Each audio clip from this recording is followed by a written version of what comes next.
Hello everyone, and welcome to VoxPapyrus, the best place to improve your listening skills. Today, we have a new story for A1 and A2 levels. Sit back, relax, and let's learn together. Title: Drawing and Painting.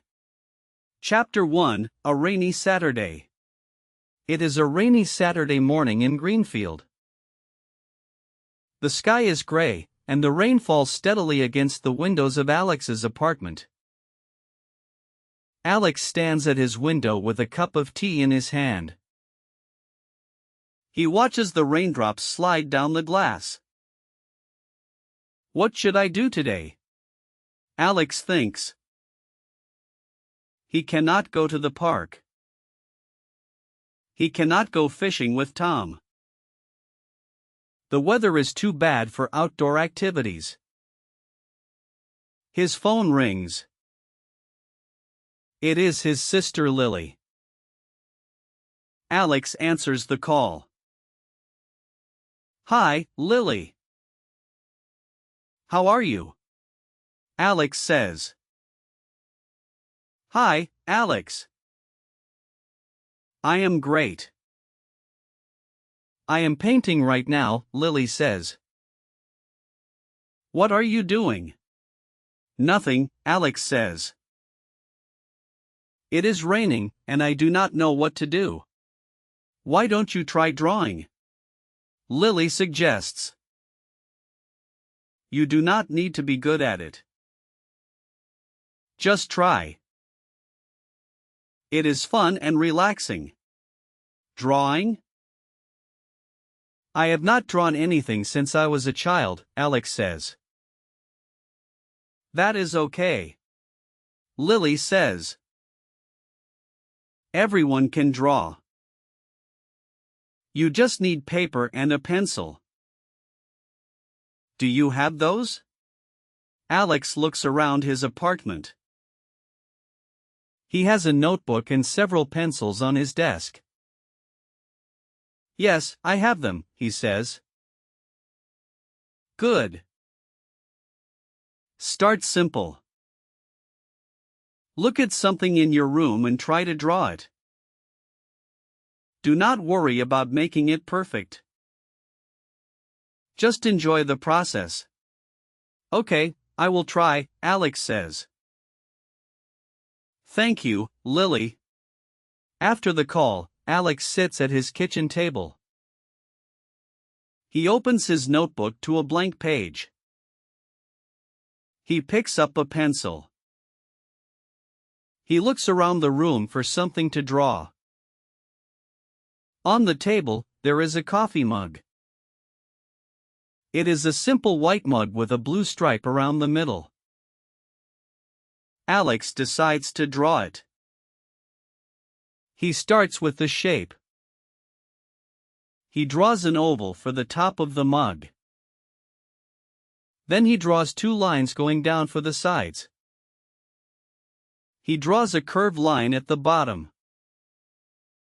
Then he adds the handle on the right side.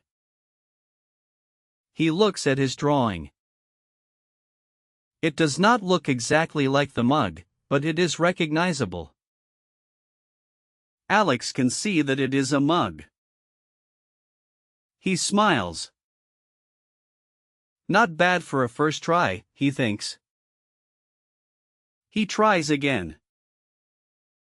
This time, he draws the mug more carefully. He looks at the proportions. How wide is the mug compared to its height? How big is the handle compared to the body? He draws slower this time, and the result is better. Alex spends the next hour drawing different objects in his kitchen. He draws a banana, a plate, a spoon, and a glass of water. Each drawing gets a little bit better. He starts to understand how to look at shapes and copy them onto paper. By lunchtime, Alex has filled 3 pages with drawings. He takes a photo and sends it to Lily. These are great for a beginner. Lily writes back with a happy face.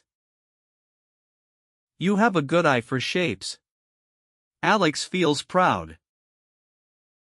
He did not expect to enjoy drawing so much.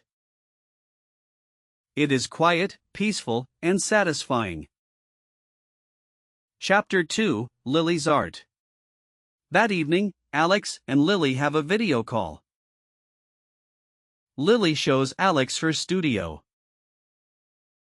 It is a small room in her apartment, but it is full of color. There are canvases on the walls, paintbrushes in jars, and tubes of paint on every surface.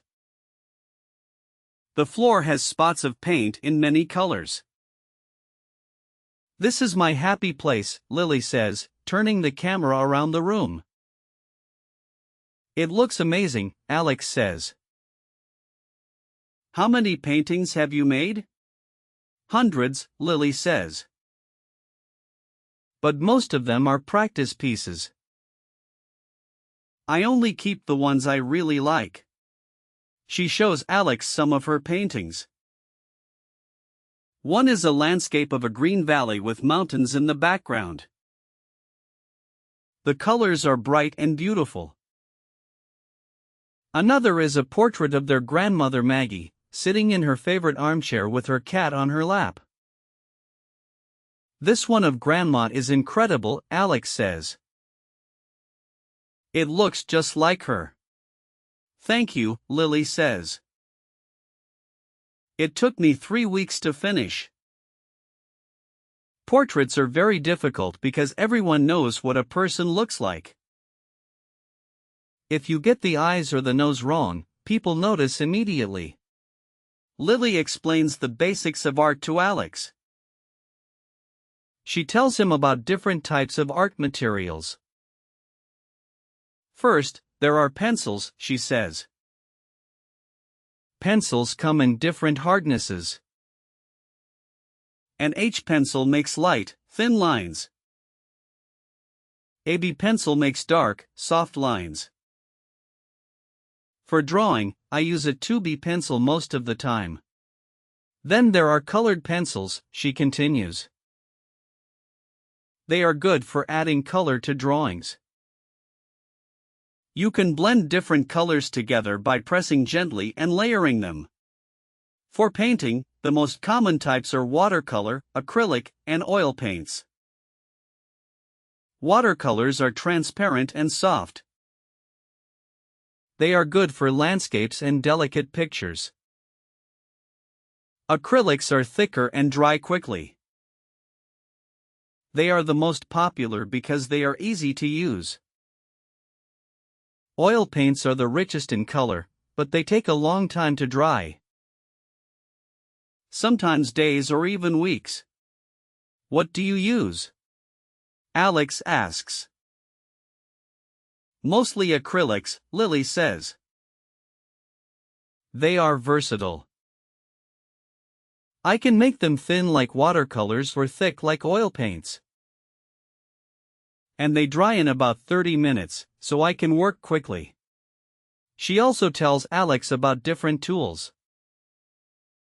You need brushes, of course. Thin brushes for details and thick brushes for large areas. You also need a palette to mix colors on. And a canvas or thick paper to paint on. Alex listens carefully. He is learning a lot about a world he knows very little about. Can you teach me to paint? Alex asks. Of course. Lily says. When I visit next month, I will bring supplies.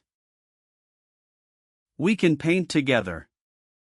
I would love that, Alex says.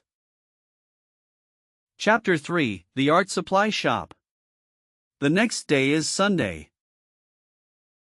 The rain has stopped, and the sun is shining. Alex decides to go out and buy some art supplies. Lily told him what to get for a beginner: a sketchbook, a set of pencils, an eraser, and a basic set of colored pencils. Alex walks to the center of Greenfield. He finds a small shop called The Color Box.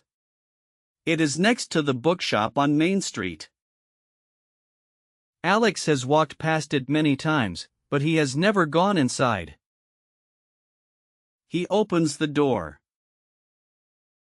A bell rings above his head. The shop is narrow but deep, with shelves from floor to ceiling. Every shelf is filled with art supplies. There are pencils, paints, brushes, papers, canvases, easels, and many things Alex does not recognize. A young woman stands behind the counter. She has short dark hair and paint on her fingers. She wears a green apron with the shop's name on it. "Hello. Welcome to the Color Box," she says. "I am Nina. Can I help you find something?" "Yes, please," Alex says. "I am a complete beginner. I want to start drawing. My sister told me I need a sketchbook, pencils, an eraser, and colored pencils." "Your sister knows what she is talking about," Nina says. She leads Alex to a shelf with sketchbooks. "This one is good for beginners. The paper is thick enough for pencils and colored pencils, but not too expensive. The sketchbook has 80 pages and a hardcover. It costs $12. Alex takes it. Next, Nina shows him a set of drawing pencils. The set has 6 pencils, 2H, H, HB, B, 2B, and 4B. These go from hard and light to soft and dark, Nina explains. The HB pencil is in the middle. It is what you use for writing. For drawing, you will mostly use the B and 2B. The pencil set costs $8. Alex adds it to his pile. Nina gives him a soft white eraser. "This is a kneaded eraser," she says. "You can shape it with your fingers. It erases gently without damaging the paper. It costs $3. Finally, Nina shows him colored pencils. There is a set of 24 colors for $15. "This set has all the basic colors you need," she says. "You can mix colors by layering them on top of each other." Alex picks up the set. His total is $38. He pays and Nina puts everything in a paper bag. "Good luck with your drawing," Nina says. "If you need any advice, come back anytime. I am also an artist. I love helping beginners." "Thank you, Nina," Alex says. "I will definitely come back." Alex walks home with his new supplies. He feels excited, like a child with new school supplies at the start of the year. Chapter 4: Learning to Draw. Over the next few weeks, Alex practices drawing every evening. He watches free drawing lessons on the internet. The videos teach him basic techniques. First, he learns about shapes. Every object is made of basic shapes: circles, squares, triangles, and rectangles. A cup is a rectangle with a half circle on top. A tree is a triangle on top of a thin rectangle. A house is a square with a triangle roof. Alex practices drawing these basic shapes. He fills pages and pages of his sketchbook with circles, squares, and triangles. It seems too simple, but it helps him control his pencil and make smooth lines. Next, he learns about shading. Shading is how you show light and shadow in a drawing.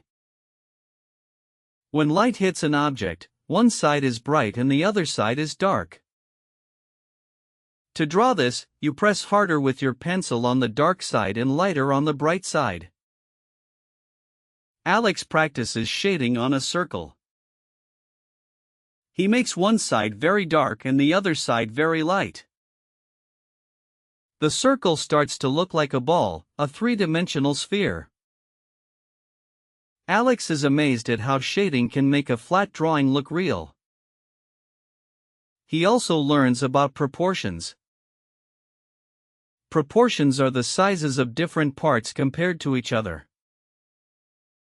For example, when drawing a person, the head is about 1/8 of the total body height.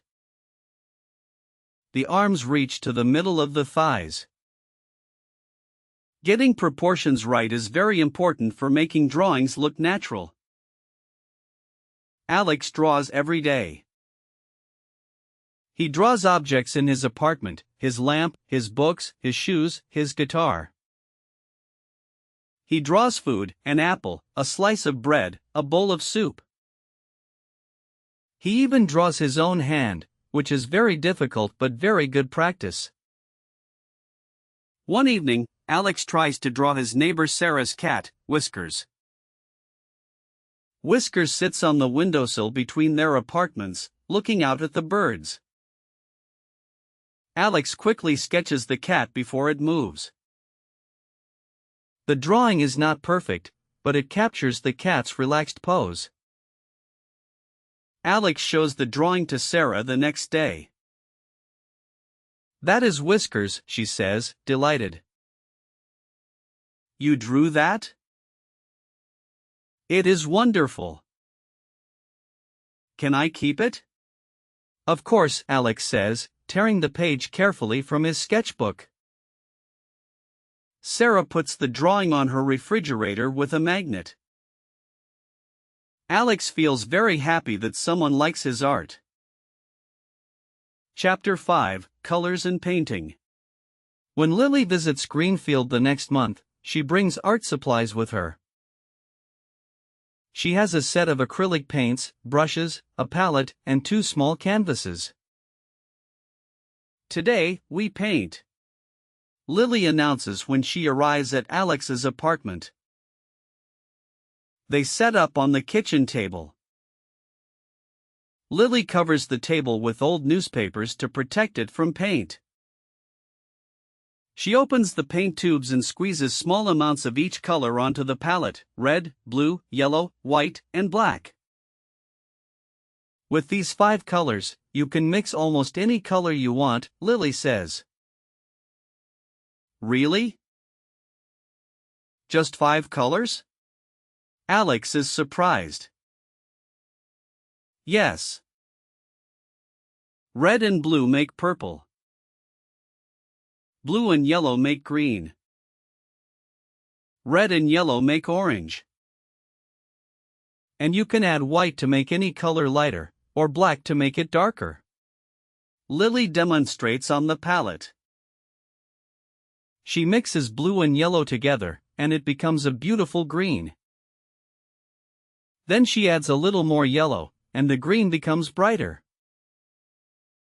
She adds a tiny bit of black, and the green becomes a deep forest color. "That is like magic," Alex says. "It is color theory," Lily says with a smile. "But yes, it feels like magic." They decide to paint a simple landscape. Lily helps Alex plan the composition. "The sky takes the top half of the canvas," she says. "The land takes the bottom half.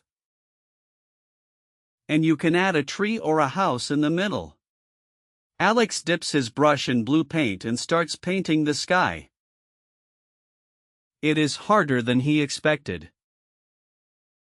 The paint drips and the brush strokes are uneven. But Lily guides him. "Use long, horizontal strokes for the sky," she says. and add a little white to make it lighter near the horizon. Alex follows her instructions. Slowly, a sky appears on his canvas. It is not as smooth as Lily's sky, but it is blue and it looks like a sky. That is enough. For the land, Alex mixes green and brown. He paints rolling hills with small dots of yellow and dark green to show grass and shadows. In the middle, he paints a simple tree with a brown trunk and a round green top. Lily adds a small house to her painting with a red roof and white walls. She paints flowers in the garden and birds in the sky. Her painting is detailed and beautiful. Alex's painting is simpler, but it has charm. I love it, Lily says, looking at Alex's painting. It has a nice feeling. It looks peaceful. Thank you, Alex says. I love yours too. You are so talented. They leave the paintings on the table to dry. While they wait, they drink tea and eat biscuits. Lily tells Alex about her art school and her dream of having her own art exhibition one day. I want to show my paintings in a gallery, Lily says. In a big city like London or New York. Hundreds of people would come to see my art. You will do it, Alex says. Your paintings are incredible. People need to see them. Lily smiles. Thank you, big brother. That means a lot to me. Chapter 6, Art in Greenfield. After Lily's visit, Alex continues to draw and paint in his free time. He is not as talented as his sister, but he enjoys the creative process. Drawing and painting help him relax after a long day at work. One day, Alex sees a poster at the Morning Cup Cafe. It says, Greenfield Community Art Class. Every Wednesday, 6 p.m. 8 p.m. Greenfield Community Center. All levels welcome. Bring your own supplies. Free. Alex decides to go. On Wednesday evening, he takes his sketchbook and pencils to the community center. The room is large and bright, with tables arranged in groups of 4. About 15 people are already there, from teenagers to elderly adults. The teacher is a woman named Mrs. Palmer. She has white hair, bright blue eyes, and a kind smile. She has been teaching art in Greenfield for over 30 years. Welcome, everyone, Mrs. Palmer says. Tonight, we will draw still life. I have arranged some objects on the table in the center of the room. Please draw what you see. On the center table, there is a vase of flowers, 2 apples, a jug, and a folded cloth. Alex chooses a seat with a good view and starts drawing. He begins with the vase, using the basic shapes technique he learned. The vase is like 2 triangles joined together. He adds the flowers on top, drawing each petal carefully. Then he draws the apples and the jug. Mrs. Palmer walks around the room, looking at everyone's work. She stops at Alex's drawing. Very nice, she says. You have good observation skills. I can see that you look carefully at the shapes before you draw them. That is the most important thing in drawing, really seeing what is in front of you. Thank you, Alex says. I have only been drawing for a few weeks. Well, you are making excellent progress, Mrs. Palmer says. Keep coming every week, and you will be amazed at how much you improve. Alex meets some of the other students. There is Ben, a retired engineer who started drawing after his wife gave him a sketchbook for Christmas. There is Olivia, a teenager who wants to study art at university. And there is Mr. Kim, a man from South Korea who paints beautiful watercolor landscapes. Mr. Kim shows Alex his watercolor paintings on his phone. They are stunning. Mountains, rivers, temples, and forests, all in delicate watercolor washes. These are museum quality, Alex says, amazed. Thank you, Mr. Kim says modestly. I have been painting for 50 years. Practice is the key. Alex realizes that art, like music, takes years of practice. But the journey itself is enjoyable. Every drawing teaches him something new about observation, patience, and creativity. Chapter 7, Drawing the World. As weeks pass, Alex takes his sketchbook everywhere. He draws in the park, at the cafe, and on his lunch break at work. He draws trees, buildings, animals, and people. Drawing people is the hardest. People move constantly, so Alex learns to draw quickly. He makes fast sketches called gesture drawings. A gesture drawing captures the basic pose and movement of a person in just 1 or 2 minutes. Alex sits on a bench in Greenfield Park and draws people as they walk past. He draws a woman walking her dog. He draws children playing on the swings. He draws an old man reading a newspaper on a bench. The drawings are quick and rough, but they are full of life and movement. He also starts drawing the buildings of Greenfield. He draws the Morning Cup Cafe with its striped awning and wooden sign. He draws the town hall with its tall clock tower. He draws the old stone bridge over the river. Each drawing helps him see the town in a new way. He notices details he never saw before, the pattern of bricks on a wall, the shape of a window arch, the way ivy climbs up a building. One day, Tom sees Alex drawing in the park. Can you draw me? Tom asks with a grin. Sit still and I will try, Alex says. Tom sits on the bench and tries to stay still. Alex draws his face, the round head, the short hair, the small eyes with smile lines around them, the wide nose, and the big friendly grin. It takes about 10 minutes. Alex shows Tom the drawing. Tom laughs loudly. That is me. You caught my smile perfectly. But you made my ears a bit too big. Your ears are that big, Alex says, and they both laugh. Alex gives the drawing to Tom.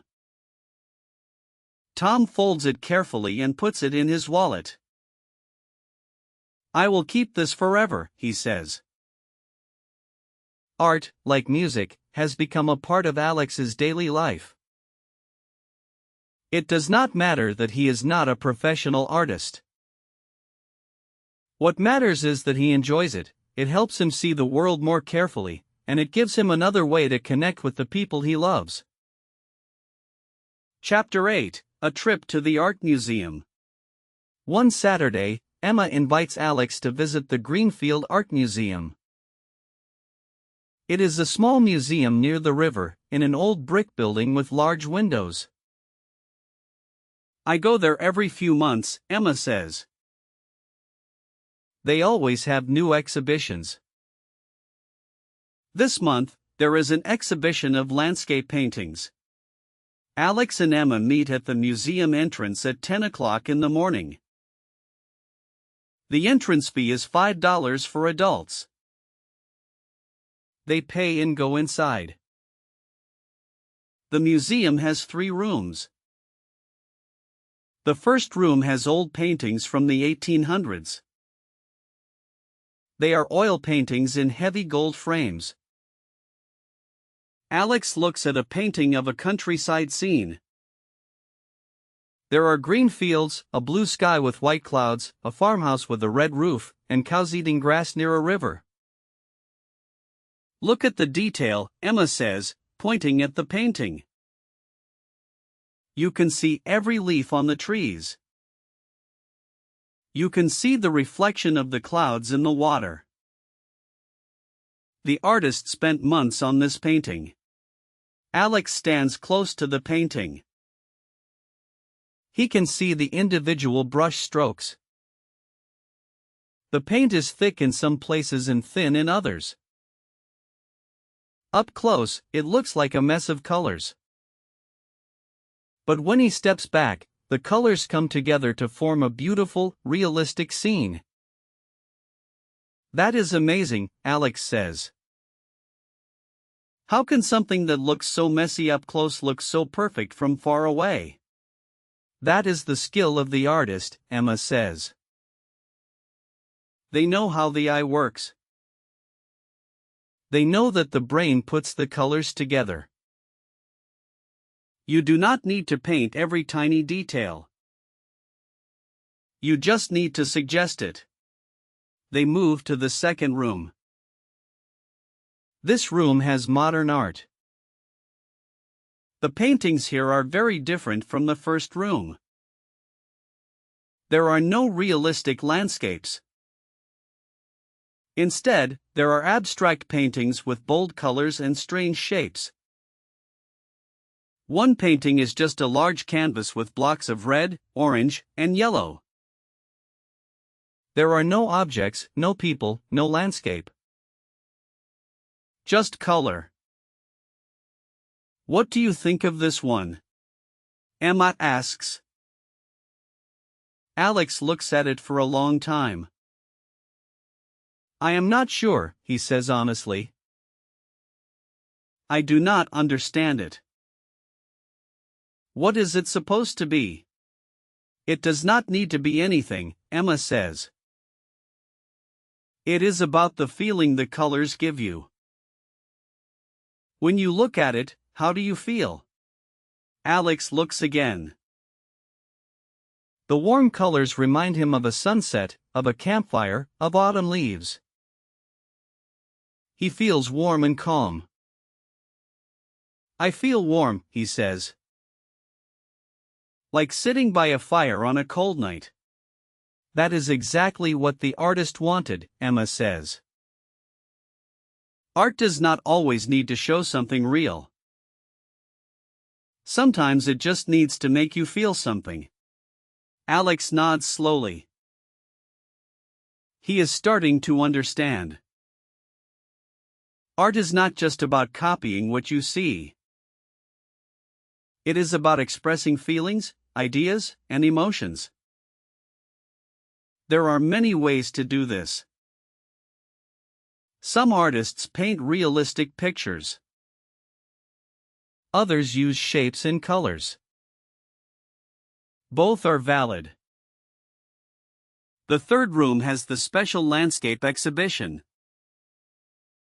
These paintings are by local artists from the Greenfield area. Alex recognizes some of the places in the paintings. There is a painting of Greenfield Park in autumn, with red and gold leaves on the trees.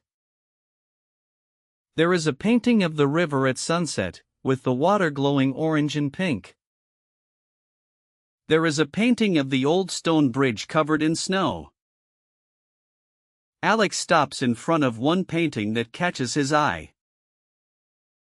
It is a watercolor of Silver Lake, the same lake where he went fishing with Tom. The painting shows the lake on a misty morning. The water is still and reflects the trees on the shore. A small boat sits on the water. The colors are soft and dreamlike. I know this place, Alex says. I went fishing here with Tom. But I have never seen it look like this. The painting makes it look magical. That is what art does, Emma says. It shows you the beauty in places you already know. It helps you see them with fresh eyes. They spend 2 hours in the museum. Before they leave, Alex buys a postcard of the Silver Lake painting from the gift shop. He plans to hang it on his wall at home. Chapter 9, Alex's Sketchbook Journey. Months pass, and Alex fills 3 sketchbooks with drawings. His first sketchbook is full of simple objects: mugs, fruit, shoes, and books. His second sketchbook has more complex drawings: buildings, trees, animals, and people. His third sketchbook is his favorite because it shows how much he has improved. In the third sketchbook, Alex draws a portrait of his mother Elena from a photograph. He spends 3 evenings on it. He carefully draws the shape of her face, the curve of her smile, the light in her eyes, and her wavy hair. When he finishes, the portrait looks like a real person. It is not perfect, but it captures Elena's warmth and kindness. He sends a photo of the portrait to his family group chat. Elena writes back, "Is that me?" "Oh, Alex, I am crying. This is the most beautiful gift anyone has ever given me." His father Robert writes, "Frame this one, son. It is special." Alex also draws a picture for Tom's birthday. It is a drawing of Tom sitting on the dock at Silver Lake, holding a fishing rod. Tom is looking at the water with a peaceful expression on his face. In the background, there are trees and mountains. When Tom opens the drawing on his birthday, he is speechless for a moment. "Alex, this is incredible," he says. "You drew this from memory?" "From memory and from a photo I took that day," Alex says. "I am going to frame this and put it in my living room," Tom says. "This is the best birthday present I have ever received. Emma's birthday is coming up too." Alex decides to paint something for her. He uses the acrylic paints that Lily left with him. He paints a picture of the Morning Cup Cafe on a sunny day. He paints the striped awning, the wooden door, the chalkboard menu outside, and a small table with 2 cups of coffee on it. He adds warm colors: golden sunlight, honey-colored wood, and rich brown coffee.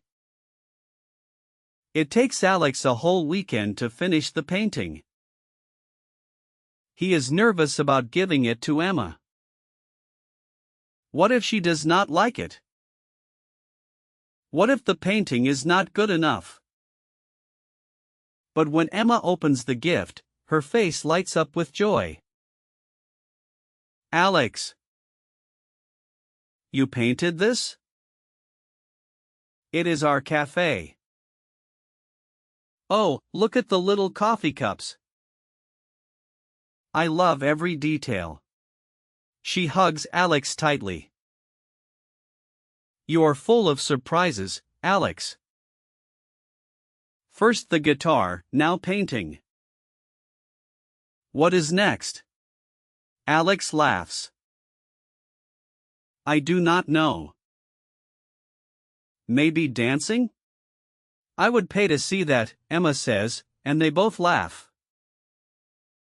Chapter 10, The Community Art Show. In autumn, Mrs. Palmer announces that the community center will host a small art show. All the students from the Wednesday art class are invited to display one piece of art. This is your chance to share your work with the community, Mrs. Palmer says. Friends, family, and neighbors are all welcome to come and see your art. Alex feels nervous. His art is personal. He is not sure he wants strangers to see it. But Mrs. Palmer encourages him. Being nervous is normal, she says. But sharing your art is an important part of being an artist. Art is meant to be seen. Alex decides to participate. He chooses his painting of the Morning Cup Cafe. Emma has allowed him to borrow it back for the exhibition. The art show is on a Saturday afternoon. The community center is decorated with fairy lights and flowers. Each artist has a small space on the wall for their work. There are paintings, drawings, photographs, and even a sculpture made from old keys and wires. Alex hangs his painting and stands nervously beside it. His friends come to support him. Tom, Emma, Sarah, and even Frank from the music shop are there. People walk around the room, looking at the art. Some stop at Alex's painting. A woman with a little girl points at it. Look, Mommy, it is the coffee shop, the little girl says. You are right, the woman says. She looks at Alex. Did you paint this? It is lovely. I can almost smell the coffee. Thank you, Alex says, feeling his cheeks turn red. An elderly man stops and looks at the painting for a long time. You have captured the spirit of this town, he says. The warmth, the light, the feeling of home. Well done, young man. Alex is overwhelmed with happiness. People like his painting. People feel something when they look at it. That is what art is supposed to do. At the end of the afternoon, Mrs. Palmer makes a short speech. Thank you all for coming, she says. And thank you to our brave artists for sharing their work. Art is one of the most beautiful ways we connect with each other. It does not matter if you are a beginner or a professional. What matters is that you create, you share, and you enjoy. Everyone claps. Alex claps too, feeling grateful to be part of this community of artists. Chapter 11: The Joy of Creating. After the art show, Alex thinks about his new hobbies. In just a few months, he has learned to play guitar and to draw and paint. He is not a master at either one. But that does not matter. What matters is that these hobbies bring him joy.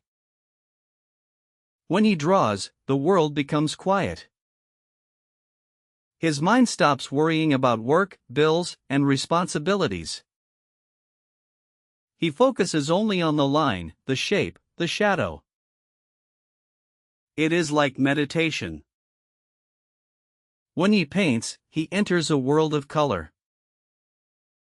He mixes red and blue to make purple. He adds white to make it lighter. He watches the colors blend on the canvas. It is like a small miracle every time. Alex thinks about what Lily told him on that rainy Saturday: you do not need to be good at it. Just try. It is fun and relaxing. She was absolutely right. He also thinks about what Mrs. Palmer said, art is one of the most beautiful ways we connect with each other. She was right too. Through art, Alex has connected with Lily in a new way. He has given meaningful gifts to his mother, Tom, and Emma. He has made new friends at the art class. And he has shown the people of Greenfield a painting that made them smile. Alex sits at his kitchen table with his sketchbook open to a fresh page. Outside, the rain is falling again, just like on that first Saturday when Lily called. But this time, Alex knows exactly what to do. He picks up his pencil and starts to draw. Chapter 12, A Letter to Lily. That evening, Alex writes a letter to his sister Lily. He does not send it as a text message or an email. He writes it by hand on a nice piece of paper, and he adds small drawings around the edges. Dear Lily, he writes. Thank you for calling me on that rainy Saturday. Thank you for telling me to try drawing. You changed my life in a way you probably do not realize. Before that phone call, my evenings were boring. I would come home from work, eat dinner, watch television, and go to bed. Now, my evenings are full of creativity. I draw, I paint, I play guitar, and I feel alive. You taught me that art is not about being perfect. It is about seeing the world with open eyes and creating something from what you see. I will never be as talented as you, but that is okay. I have found my own way to enjoy art. Thank you for being an amazing sister.